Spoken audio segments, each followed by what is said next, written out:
laporan hari ini tanggal 17 Mei 2025. Kami sedang berada di Kamboja kurang lebih udah 3 hari. Kami bekerja di sini sebagai pekerja bangunan, diiming-imingkan gaji 50 juta. Semoga kami diberi kesehatan, umur panjang, serta bisa pulang kembali ke Indonesia.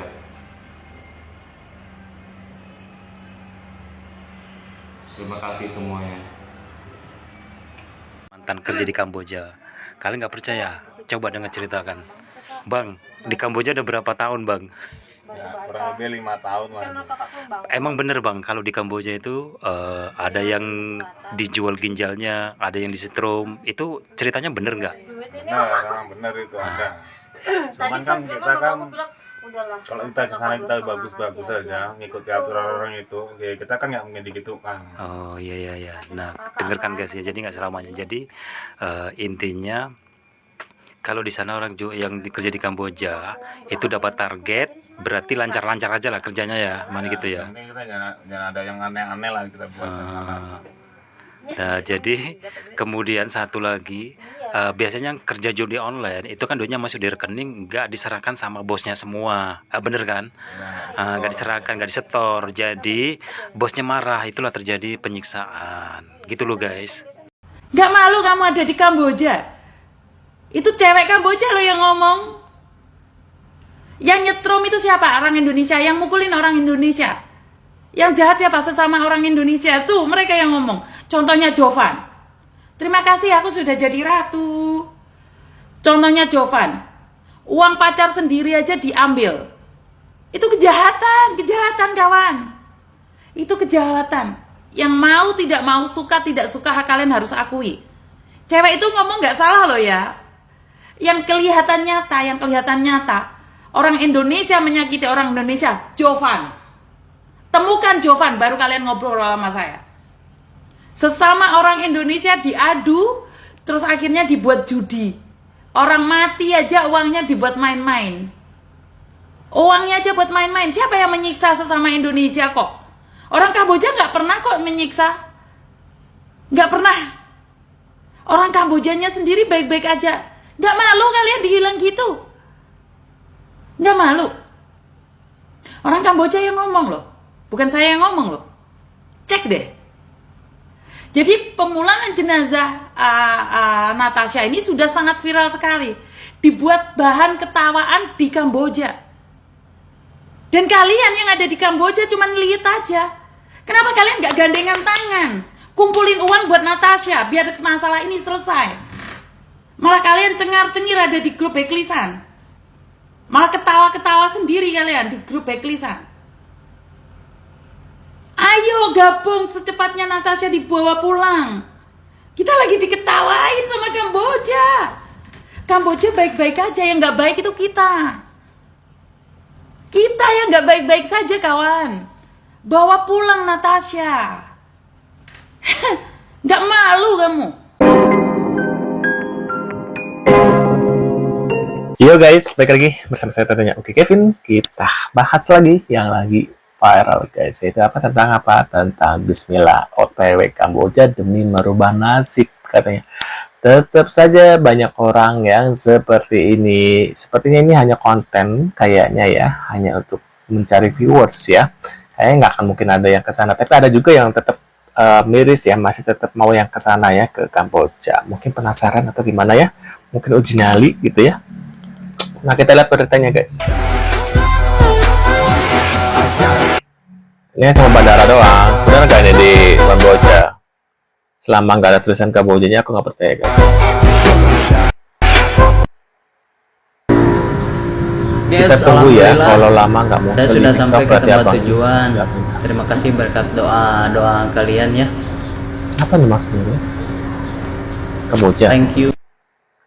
Kamboja, impian anak muda zaman sekarang, ha? Ngeri gak tuh, ha? Ngeri. Ha? Anak zaman sekarang bukan main, impiannya ke Kamboja, ha? Itulah saking malasnya negara Konoha ini, ha? nggak mau capek, tapi gaji mau besar ya kan, itu dia. Kenapa kerja di Kamboja emangnya? Di Kamboja itu bukan kerjanya di admin bang, duduk depan PC aja, kita bisa bergaji 20 juta bang, anjing, 20 juta, cok. Ekspektasi udah tinggi anjing, udah terbang, udah tinggi-tinggi melayang, udah kerasa, kalau misalnya aku kerja di Kamboja nih ya, setahun 2 tahun aku udah kaya nih anjir, pulang-pulang aku bum minimal megang BMW, nggak tahu udah di sana TKW di Kamboja meminta pulang. Klarifikasi, Pak Prabowo, tolong kami di sini Pak, kami mau pulang Pak. Kayak makan lah Kamboja tuh bujang. Benar ya. Sebelum pergi makanya menantang petang-teng pas sampai sana minta pulang, nangis lah itulah.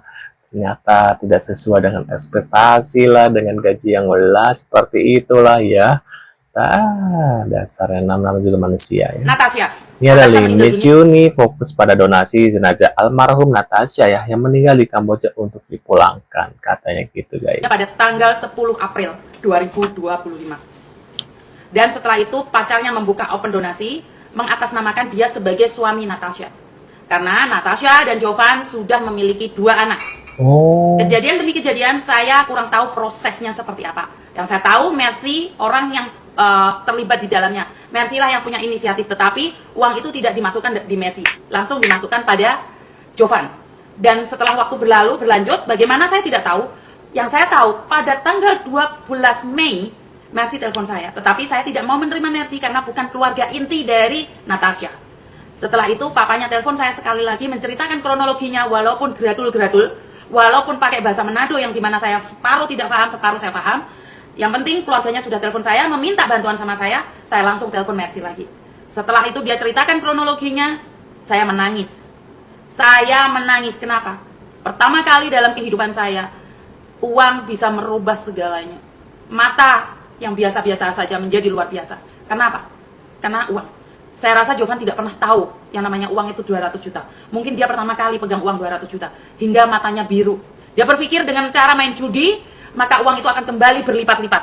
Tetapi, percayalah, judi bukan membuatmu kaya. Tapi judi akan menghancurkan kehidupanmu. Dan Jovan, bukan hanya kehidupanmu yang hancur. Kehidupan wanita yang telah melahirkan anakmu, yang tidak engkau nikahi, rela tumbang di negeri orang, dan uang jenazahnya pun kamu hancurkan. Terbuat dari apa hatimu, Jovan? Jika engkau tidak pernah lahir dari seorang perempuan, mungkin saya percaya dengan apa yang kamu lakukan, karena kamu melebihi dari itu. Engkau lahir dari seorang perempuan yang tentunya memiliki hati dan rasa, dan perempuan ini telah melahirkan anakmu. Tinggal jenazah saja, kenapa engkau tidak memulangkannya? Tinggal mayat saja. Kenapa engkau tidak membiarkan dia tenang? Semasa hidupnya apa yang kau lakukan padanya? Hingga dia harus mencari kebenaran di media sosial. Apa? Kalian merasa aneh nggak? Kalian merasa aneh nggak? Saya secara pribadi sangat memahami kenapa Rizal di awal-awal meninggal dunia itu tidak bisa cepat ditemukan. Bahkan minta foto jenazah Rizal pun tidak diberikan. Karena satu, Rizal pernah bilang dia ingin terkenal. Sampai akhirnya masuk ke saya dan viral kemana-mana. Ketik saja Rizal Sampurna, maka akan keluarlah dia. Walaupun di hari terakhir dia ingin terkenal, dia masih bisa melakukan cita-citanya. Dan yang saya dapatkan dari Natasha satu, seandainya hari itu Jovan memulangkan jenazah Natasha baik-baik saja, maka kita tidak akan pernah tahu perlakuan Jovan sebelum Natasha meninggal dunia. Apakah Jovan pernah KDRT, apakah Jovan pernah menyakiti Natasha, kita nggak pernah tahu.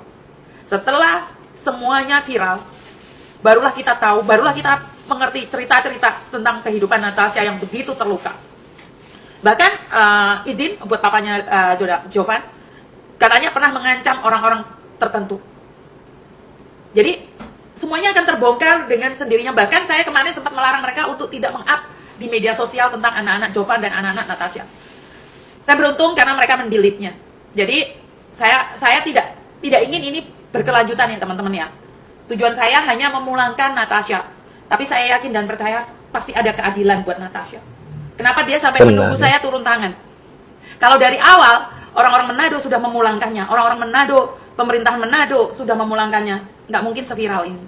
Bahkan saya sudah ingat loh, di sini saya berjalan tidak sendiri, ada orang-orang yang ada di belakang saya. Saya nggak sendiri. Saya ada orang-orang yang ada di belakang saya. Sejak saya mendapatkan informasi itu, saya konfirmasi kemana-mana loh teman-teman ya. Jadi jenazah Natasha diteleponkan ke saya, bukan jenazahnya, bapaknya almarhum Natasha telepon saya langsung menghubungkan KP2MI Pusat, KP3MI Manado, Kementerian Luar Negeri, bagian perlindungan Pak Yuda, dan juga dubesnya. Jadi waktu tantenya ngomong suruh tanya uangnya di dubes, kamu kira saya nggak nanya? Saya langsung nanya, karena saya langsung di stick sama Pak dubesnya. Miss Yuni, kami tidak pernah menerima 1 sen pun dari masyarakat, apalagi yang ada di Kamboja. Kami tidak pernah. Makanya saya bilang, KBRI pun kau fitnah. KBRI pun kau fitnah, Tante. Mana pula kau? Ih, ngeri kali. Jangan kira saya nggak kenal dengan dubesnya Kamboja. Makanya jangan kalian katakan bahwa dubes Kamboja tidak tanggung jawab. Ini orang-orang seperti ini yang harus diberantas. Kalian bilang KBRI tidak tanggung jawab, yang ada di Kamboja KBRI tidak ini, tidak itu. Tanya pada dirimu sendiri. Sudah yakin? Jangan menjadi dongeng-dongeng seperti ini. Ini jenazah, Tante. Sehari ini jika Tante hatinya terketuk, jika hari ini papanya Jovan hatinya terketuk, bantu saya. 1 juta kah, 2 juta kah, atau 1.000 kah? Bantu saya. Bantu saya untuk memulangkan jenazah. Jadi jangan hanya minta maaf dan minta tolong. Bantu saya. Sedikit aja, walaupun cuma 1.000 perak. Walaupun hanya 1.000 perak. Ini saya ngomong sama Tante ya. Tante, saya ngomong sama Tante. Saya minta 1.000 perak, Tante, untuk pemulangan jenazah Natasha. Kau sudah fitnah KBRI. Masa iya kamu nggak tahu? Hah?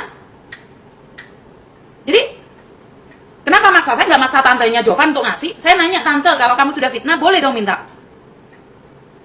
Uangnya udah dihabisin, saya minta boleh dong. Bener gak sih? Bener gak sih? Karena uangnya udah dihabisin sama anaknya. Boleh dong saya minta 1 juta, masa iya sih 1 juta nggak bisa? Hah? Bener gak sih? Teman-temannya yang dari Manado, yang ada di Kamboja juga malu loh. Karena foto-foto mereka dipampang di media sosialnya Jovan.